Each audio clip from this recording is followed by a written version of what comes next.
माझ्या चॅनलमध्ये तुमच्या सर्वांचं स्वागत आहे. तर आज आम्ही बघणार आहोत 1 किलोचं पेरू. तुम्ही कधी 1 किलोचं पेरू पाहिलं आहे का? कमेंटमध्ये नक्की सांगा. आता तुमच्या समोर जे पेरू दिसत आहे ते 1 किलोचं पेरू आहे, जे माझ्या आजीच्या हातात आहे. याचं वजन करून सुद्धा मी तुम्हाला दाखवणार आहे की त्याचं वजन नक्की एक्झॅक्ट किती आहे ते. हे पेरू आमच्या शेतात मिळालेलं आहे, तर याचं वजन सुद्धा मी करून दाखवणार आहे. तर चला वजन काटा आणूयात. वजन काटा आणलेला आहे, तर चला बघूयात त्याचं वजन एक्झॅक्ट किती आहे.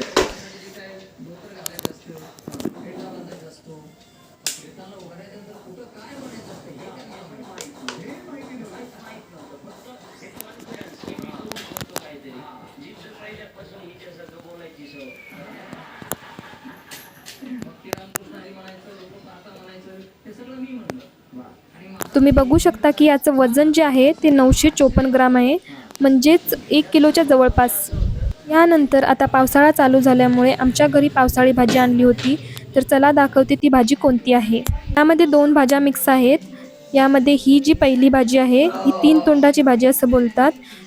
त्यानंतर जी दुसरी भाजी आहे त्याला भांजीची भाजी म्हणतात. ही भाजी तुम्ही कधी पाहिली किंवा खाल्ली आहे का? ते कमेंटमध्ये नक्की सांगा.